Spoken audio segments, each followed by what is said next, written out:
बिस्मिल्लाहिर्रहमानिर्रहीम। इस वीडियो में मैं आपको पाइथन के अंदर एक्सेप्शंस के बारे में बताऊंगा। एक एक्सेप्शन से मुराद ये कि पाइथन में जो डिफरेंट किस्म के एरर्स हैं उसके बारे में मैं आपको बताऊंगा और आपको बताऊंगा कि हम उसको कैसे हैंडल कर सकते हैं। इस लेक्चर का जो या लेसन का जो मटेरियल है वो आपको pythonseco.read-the-docs वेबसाइट के ऊपर मिल जाएगा। मैं इसका जो लिंक है वो वीडियो के डिस्क्रिप्शन में मैं डाल दूँगा। और ये मटेरियल जो है अगर आप इसको एज ए PDF डाउनलोड करके पढ़ना चाहें तो आप यहाँ पर डाउनलोड पे क्लिक करके इसको PDF पे क्लिक करें और यहाँ पे सेव एज़ PDF पे को सिलेक्ट करके इसको सेव करें तो ये आपको डाउनलोड्स आपके फ़ोल्डर में कंप्यूटर के उसमें ये सेव हो जाएगा। और इस वीडियो में मैं आपको सबसे पहले मुख्तलिफ़ एरर्स के बारे में बताऊंगा। मिसाल के तौर पे assertion error, type error, module not found error, key error, permission error, file not found error, index error. ये मोस्ट कॉमनली इनकाउंटर्ड एरर्स हैं जो पाइथन में जब हम कोडिंग कर रहे होते हैं तो हमें ये एरर मिलते हैं। उसके अलावा ये कि हम इन एरर से इन जनरल डील कैसे कर सकते हैं और फिर ये कि हम अपने खुद से एरर कैसे क्रिएट कर सकते हैं। तो इस वीडियो के मटेरियल की तरफ आते हैं। ये इस वीडियो का जो मटेरियल है वो यहाँ पे आप इस मटेरियल को आप एज ए IPython नोटबुक या जुपिटर नोटबुक के फॉर्म में भी इसको डाउनलोड कर सकते हैं।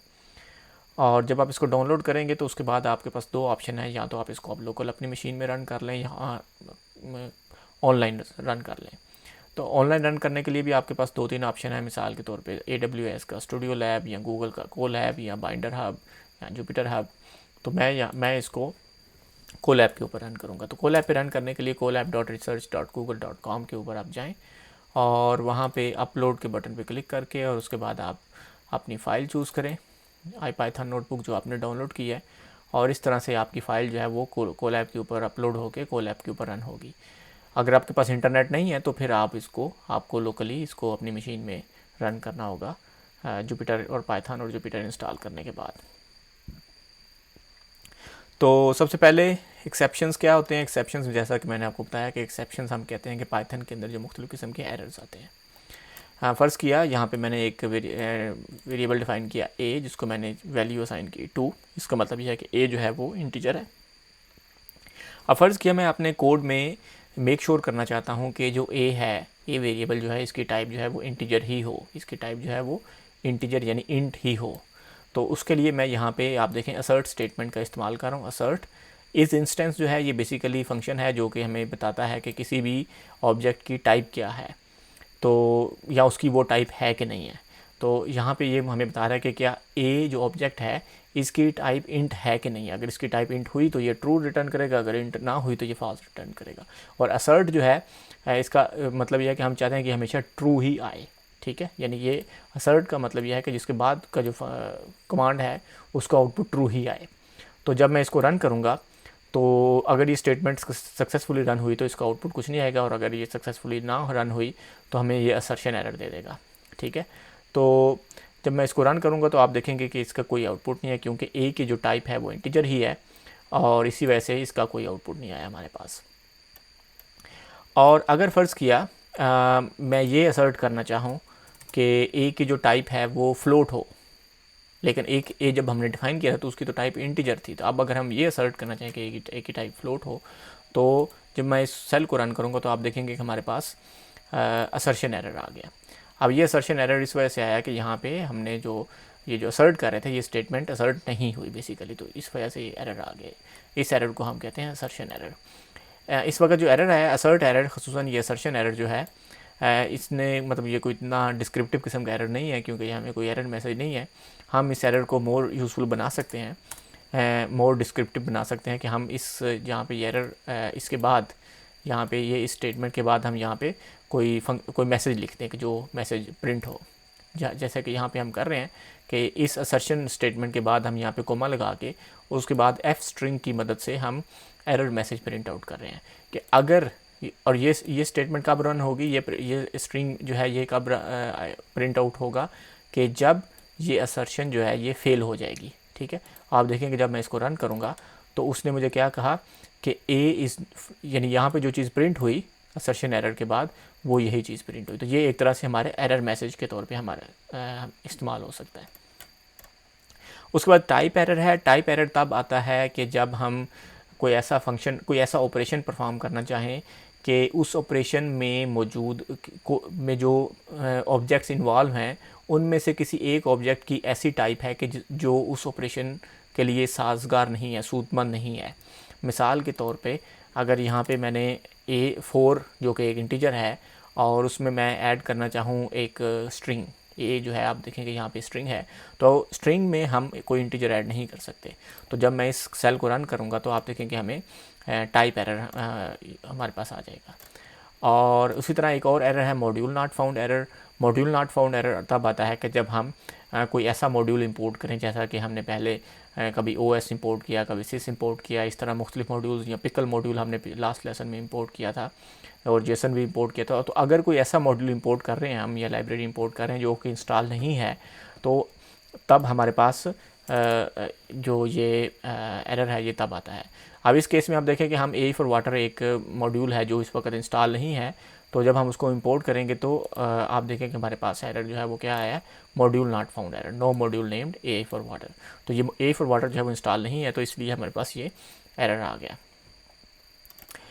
इसके बाद यहाँ पे मैं ये बताना ज़रूरी है कि जब मैं कहता हूँ कि ये मॉड्यूल इंस्टॉल नहीं है या ये मॉड्यूल अवेलेबल नहीं है, तो उसका क्या मतलब है।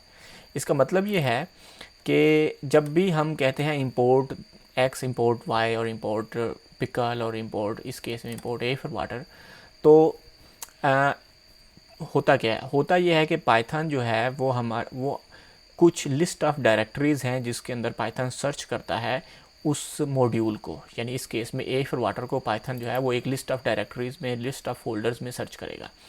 अब वो लिस्ट ऑफ फोल्डर्स कौन से हैं, वो लिस्ट ऑफ फोल्डर्स आपके लोकल कंप्यूटर में या आपके उस मशीन में जहाँ पे आप जहाँ पे पाइथन इंस्टॉल है वहाँ पे वो लिस्ट ऑफ फोल्डर्स कौन से हैं, वो लिस्ट ऑफ फोल्डर्स को हम कोलेक्टिवली हम उसको पाथ भी कहते हैं। तो इन जनरल, यानी दूसरे लफ्ज़ों में हम ये भी कहते हैं कि जब कोई मॉड्यूल नहीं है, या मॉड्यूल या वेरिएबल या कोई भी ऑब्जेक्ट जिसको हम इंपोर्ट कर रहे हैं वो नहीं मिला, जब मॉड्यूल नॉट फाउंड एरर आ गया, तो इसका मतलब ये है कि वो पाइथन के पाथ में नहीं है। इसका मतलब ये नहीं कि वो आपके कंप्यूटर में नहीं है। ये पॉसिबल है कि A फॉर वाटर जो है वो मेरे कंप्यूटर में तो हो, लेकिन या इस यहाँ पे कोलैब के किसी फोल्डर्स में तो हो यहाँ पे, लेकिन वो उस जगह पे नहीं है जहाँ पे पाइथन जो है वो सर्च कर रहा है। अब क्वेश्चन ये है कि पाइथन जो है वो किन किन जगहों के ऊपर सर्च कर रहा है, यानी पाइथन के पाथ में कौन कौन सी डायरेक्टरीज या कौन कौन से फोल्डर जो हैं वो अवेलेबल सॉरी वो फोल्डर जो है वो अवेलेबल हैं। तो अगर हम ये जानना चाहें कि पाइथन के पाथ में कौन कौन से फोल्डर्स अवेलेबल हैं जहाँ पे पाइथन जो है वो सर्च करता है जब भी हम कोई चीज़ इंपोर्ट करते हैं, तो वो हम जान सकते हैं sys डॉट पाथ से। ठीक है, sys डॉट पाथ जो है हमें sys इंपोर्ट करना पड़ेगा। sys डॉट पाथ हमें वो तमाम डायरेक्टरीज बता देता है जिन जिन डायरेक्टरीज में पाइथन जो है वो सर्च करता है। तो sys डॉट पाथ जो है वो बेसिकली हमें एक लिस्ट रिटर्न करता है। तो चूंकि वो लिस्ट है तो हम उसके ऊपर इटरेट कर सकते हैं, तो 1 बाय 1 हम उन सबको प्रिंट कर लेते हैं। तो अब इस कोलैब के ऊपर, इस जहाँ पे मैं इसको रन कर रहा हूँ, ये यहाँ पे पाइथन जो है वो इन फोल्डर्स के अंदर सर्च करेगा जब भी हम किसी चीज़ को इंपोर्ट करेंगे। तो जब भी कोई, यानी A फॉर वाटर जो है वो इन किसी भी इन फोल्डर्स में से में मौजूद नहीं है, तो इस वजह से हमें मॉड्यूल नॉट फाउंड एरर आ गया। उसके बाद की एरर तब आता है कि जब हम किसी डिक्शनरी में से कोई ऐसी की उसमें तलाश करें, उसको एक्सेस करने की कोशिश करें जो कि उसमें है ही नहीं है। मिसाल के तौर पे यहाँ पे देखें, मैंने एक डिक्शनरी डिफ़ाइन की ह्यूमन, और अब मैं ह्यूमन के अंदर से एज जो की है वो एक्सेस करने की ट्राई कर रहा हूँ, लेकिन एज तो इसमें है ही नहीं। तो इस वजह से आप देखें कि मेरे पास जो एरर आएगा वो आएगा की एरर। उसके बाद परमिशन एरर जो है वो थोड़ा सा ट्रिकी है, यानी आप कोलैब के ऊपर ही एरर नहीं आएगा, हो सकता है, लेकिन आपके पाइचार्म के अंदर या आपके जो आईडी है ये उसके ऊपर भी डिपेंड करता है। यहाँ पे देखें कि मैंने एक फ़ाइल जो है वो क्रिएट की। बेसिकली मैं इस फाइल को ओपन कर रहा हूँ और न्यू फाइल क्रिएट कर रहा हूँ, और उस फाइल को मैंने क्लोज़ नहीं किया। और अब मैं यहाँ पे ये कर रहा हूँ, कोशिश कर रहा हूँ कि मैं इस फाइल को रिमूव कर दूँ। os.remove जो है वो इस फाइल को क्या करेगा, वो इस फाइल को रिमूव कर देगा। अब मैं जब इसको रन करता हूँ तो आप देखें कि यहाँ पे ये फाइल सक्सेसफुली रन हो गया है। लेकिन आपका अगर IDE जो है वो पाइचार्म है, ठीक है, यहाँ चूँकि यहाँ पे ऑपरेटिंग सिस्टम जो है इस वक्त कोलैब में ये लिनक्स है, यानी ये विंडोज़ नहीं है। लेकिन मेरे पास विंडोज़ में अगर आप इसको देखें, मैं आपको यहाँ पे अगर यही कमांड जो है ये इसको मैं प्रिंट करूँ तो जब मैं इसको रन करूँगा तो आप देखें परमिशन एरर मेरे पास आ गया। हाँ, क्यों परमिशन एरर आ गया? क्योंकि ये देखें, ये क्योंकि ये फ़ाइल जो थी ये मैंने इसको क्रिएट किया है और इसको ओपन किया और उसके बाद मैंने इस फाइल को रिमूव करने की कोशिश की। चूँकि इस फाइल को मैंने अभी क्लोज़ नहीं किया था और फिर इसको रिमूव करने की कोशिश की, तो इस वजह से हम किसी ओपन फाइल को क्लोज रिमूव नहीं कर सकते। इस वजह से हमारे पास परमिशन नहीं है अभी उसको रिमूव करने की। उसके बाद हम f.close से अगर इस फाइल को क्लोज़ कर दें और उसके बाद उसको रिमूव करें तो वो ये सक्सेसफुली रिमूव हो जाएगी। अब चूंकि ऊपर वाला ऑपरेशन ही सक्सेसफुली कोलैब पे रन हुआ था तो नीचे वाला ऑपरेशन तो रिमूव होना ही चाहिए, ठीक है। लेकिन ये इस वक्त यहाँ पे एरर आया basically file not found error, क्योंकि ये फाइल एग्जिस्ट नहीं कर रही, क्योंकि ऊपर ही ये रिमूव हो गया था। लेकिन अगर मैं इसको पाईचार्म के अंदर इसको अब रन करूँ तो आप देखें कि पाईचार्म के अंदर अब ये जो कमांड है ये सक्सेसफुली रन हुई। क्यों? क्योंकि पहले हमने जब इसको os.remove को एग्जीक्यूट किया था तो उस वक्त वो जो थी वो उसने एरर दिया था, फाइल रिमूव नहीं हुई थी। तो अब इस वक्त जो है ये फाइल जो है वो रिमूव हो गई है। उसके बाद फाइल नॉट फाउंड एरर हमने देख लिया, ऊपर फाइल नॉट फाउंड एरर आया था। तो फाइल नॉट फाउंड एरर का मतलब ये है कि जो फाइल हम ओपन करना चाह रहे हैं या जो फाइल के ऊपर हम काम करना चाह रहे हैं, ऊपर वाले केस में हम फाइल को रिमूव करना चाह रहे थे, इस केस में हम फाइल को ओपन करना चाह रहे हैं, लेकिन ऐसी फाइल जो एग्जिस्ट ही नहीं करती। यहाँ पे आप देखें कि मैंने जो फाइल का नाम दिया है नॉन एग्जिस्टिंग फाइल, ये एग्जिस्ट नहीं करती। और जो कि ये फ़ाइल है बेसिकली, तो इसका मतलब फ़ाइल नेम है सिर्फ, तो इसका मतलब है कि ये करंट वर्किंग डायरेक्टरी में एक्सपेक्टेड है। सुपोजिशन ये है कि ये फ़ाइल जो है ये करंट वर्किंग डायरेक्टरी में होगी। तो अगर ये फ़ाइल पाथ हो तो फिर उस पाथ के अंदर ये फ़ाइल होनी चाहिए। और साथ में चूंकि ये रीड मोड है, अगर ये W होता है यहाँ पे R की बजाय, तो इसका मतलब है कि ये इसको फाइल क्रिएट कर दी जाती है। लेकिन चूंकि ये R मोड है, रीडिंग मोड है, तो इस वजह से ये फ़ाइल मस्ट एग्जिस्ट होनी चाहिए, एग्जिस्ट करनी चाहिए। और फाइल एग्जिस्ट नहीं करती, इस वजह से हमारे पास जब हम इसको रन करेंगे तो हमारे पास फाइल नॉट फाउंड एरर आ गया। उसके बाद इंडेक्स एरर तब आता है कि जब आपके पास कोई सीक्वेंस हो पाइथन के अंदर और आप उस सीक्वेंस में से ऐसे इंडेक्स में के ऊपर से पोजीशन के ऐसे इंडेक्स वाला वैल्यू लेना चाहें जो इंडेक्स एग्जिस्ट नहीं करता। मिसाल के तौर पे हमारे पास लिस्ट है जिसके 3 मेंबर्स हैं और मैं चाहूँ कि मुझे इस लिस्ट का चौथा मेंबर दे दिया जाए। अब इसकी तो मेंबर्स ही 3 है, तो चौथा मेंबर कैसे हो सकता है? तो इसलिए जब मैं इसका चौथा मेंबर एक्सेस करने की ट्राई करूँगा तो मेरे पास इंडेक्स एरर आ जाएगा। यहाँ पे 3 का मतलब 4th मेंबर है, क्योंकि इंडेक्सिंग जो है वो पाइथन में 0 से स्टार्ट होती है। और यहाँ पे हमने लिस्ट में, इसी तरह से ट्यूपल्स में भी अगर हम इस तरह से इसको यानी ऐसे जगह से यानी ऐसे इंडेक्स से वैल्यू एक्सेस करने की कोशिश करेंगे जो उस सीक्वेंस की लेंथ उतनी नहीं है, तो वो हमारे पास इंडेक्स एरर आ जाएगा। लेकिन इसमें आप देखें कि ऊपर ये कह रहा है कि list index out of range और यहाँ पे कह रहा है tuple index out of range. उसके बाद मैं आपको यानी बताऊंगा कि ये जो जितने भी एरर हमने पढ़े, इसके अलावा और भी कुछ एरर्स हैं जैसे एट्रीब्यूट एरर, या इन एरर्स को जानने का फ़ायदा क्या है। यानी हमने इतने सारे एरर्स देख लिए, लेकिन इनका फ़ायदा क्या है?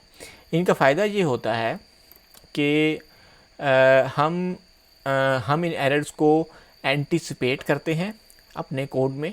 यानी हमने कोड लिखा और हम एंटिसिपेट करते हैं कि अगर ये लाइन पे जब कोड आएगा, एग्जीक्यूशन आएगी, तो हो सकता है ये एरर आ जाए, ठीक है। और अगर ये एरर आ जाए तो हमने उस एरर को अवॉइड कैसे करना है, या उस एरर को बाईपास कैसे करना है, या उस एरर को ज़्यादा डिस्क्रिप्टिव वे में प्रेजेंट कैसे करना है। यानी ये तीनों चीज़ें हो सकती हैं। आप देखें मिसाल के तौर पे यहाँ पे मैंने एक फंक्शन लिखा है ऐड नंबर। अब ये नंबर जो है ये एक वैल्यू को ऐड कर रहा है 2 में, ठीक है। अब हमने पहले देख लिया कि वैल्यू यानी अगर वैल जो है ये एक स्ट्रिंग है तो टाइप एरर रेस हो जाएगा। अब हम एंटिसिपेट कर रहे हैं कि जब वैल जो है इसकी कोई ऐसी टाइप है कि जिसकी वजह से ये 2 में ऐड नहीं हो सकता, तो टाइप एरर आएगा।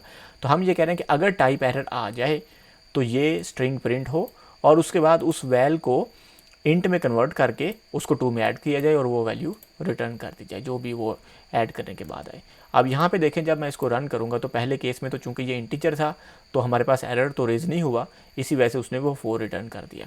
अब अगर इस केस में आप देखें कि मैं जो इसको रन कर रहा हूँ तो मैंने इसको इंटीजर की बजाय एक स्ट्रिंग रिटर्न इनपुट दिया है। तो अब क्या होगा, स्ट्रिंग प्लस 2, तो स्ट्रिंग तो 2 में ऐड नहीं हो सकता, तो इस वजह से ये टाइप एरर रेज होगा।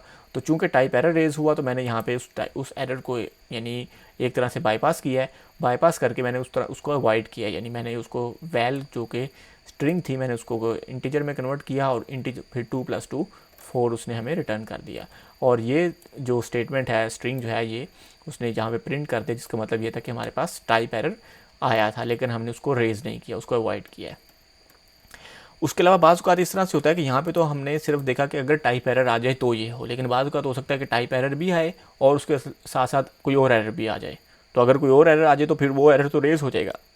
तो अगर हम एक ही वक्त में एक ही लाइन में 2 एरर्स को कैच करना चाहें तो हम क्या कर सकते हैं कि हम ये एक्सेप्ट स्टेटमेंट के बाद दोनों एरर्स जो हैं वो एज ए ट्यूपल जो है वो इसको दे दें। ठीक है, तो इस केस में देखिए मैंने यहाँ पे एक फंक्शन लिखा और उस फंक्शन में मैं ये एक वेरिएबल ले रहा हूँ और ये ऑपरेशन परफॉर्म कर रहा हूँ।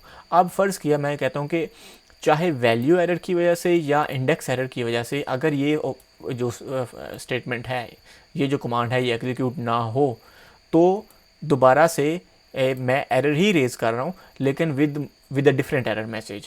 ठीक है, अब जब मैं इस पहले जब इसको रन करता हूँ तो इस केस में आप देखें कि हमारे पास इंडेक्स एरर आएगा। ठीक है, आप यहाँ पे देखें कि सॉरी मुझे ये फंक्शन पहले रन करना चाहिए और उसके बाद आप देखें कि जब मैं इसको रन करता हूँ तो यहाँ पे आप देखें कि इंडेक्स एरर आया। ठीक है, तो यानी इंडेक्स एरर आया, लेकिन इंडेक्स एरर के बाद उसने हमें जो मैसेज था वो उसने यानी वो वाला मैसेज रिटर्न किया जो हमने यहाँ पे उसको दे रहे थे कि w नेम रेज्ड। तो इसका यहाँ पे देखें कि हमने जो उसको इनपुट दिया था और रेज, यानी उसने एरर मैसेज वही दिया जो हमने चाह रहे थे, यानी बजाय इसके कि वो इंडेक्स एरर वाला एरर मैसेज देता जो कि ये वाला था बेसिकली, उसने हमें वो वाला एरर मैसेज दिया जो कि हम चाह रहे थे, जो कि हमारे इस केस में तो इतना डिस्क्रिप्टिव नहीं है, लेकिन अमूमन हम चाहेंगे कि ये ज़्यादा डिस्क्रिप्टिव हो, यहाँ हम अवॉइड भी कर सकते हैं। सिंपल हम यहाँ पे रेज एरर एक्सेप्शन की बजाय इस एरर को अवॉइड भी कर सकते हैं, यानी इसको जो भी हम जिस तरह से भी हम चाहें। और अगर मैं यहाँ पे इस फंक्शन को दोबारा से कॉल करूँ तो इस केस में आप देखेंगे कि हमारे पास वैल्यू एरर रेज होगा। आप देखें यहाँ पे वैल्यू एरर रेज हुआ, लेकिन हमारे पास जो है वो उसने ये वाला प्रिंट मैसेज जो है वो जो एरर मैसेज है वो उसने वो प्रिंट किया। अब देखेंगे इस फंक्शन ने, यानी ये जो फंक्शन है इसकी ये जो लाइन है ये वैल्यू एरर को भी कैच कर रही है और इंडेक्स एरर को भी कैच कर रही है। इस केस में तो हम एरर दोबारा रेज उसको एरर को दोबारा से रेज कर रहे थे, बेसिकली दोनों एरर को कैच करके एक नया एरर जो है एक मोर डिस्क्रिप्टिव एरर जो है वो हम रेज कर रहे थे। लेकिन बाज़ औक़ात या अमूमन इस तरह से भी हो सकता है कि हम दोनों एरर को कैच करके हम उस एरर को अवॉइड करें और मतलब सिंपल उसको कन्वर्ट कर दें, उस रीज़न को ख़त्म कर दें जिस वजह से एरर आ रहा है। तो एक तो पर्पज़ ये है कि हम एरर्स को मुख्तलिफ़ किस्म के एरर्स को हम क्यों जानते हैं। उसके अलावा अगर मैं ये रन करूँ तो इस केस में कोई भी एरर नहीं आया, तो इसका मतलब है कि वो फंक्शन जो है वो विदाउट एरर जो है वो परफॉर्म रन होगा।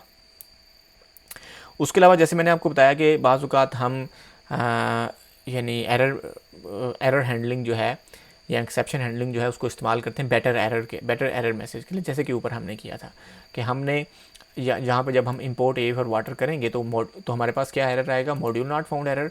तो हम अगर हम यानी सिंपल करें तो ये सिंपल हमें कहेगा मॉड्यूल नॉट फाउंड एरर। तो हम चाहते हैं कि हम इसकी बजाय यूज़र को मोर यूज़र फ्रेंडली मोर डिस्क्रिप्टिव एरर मैसेज दें।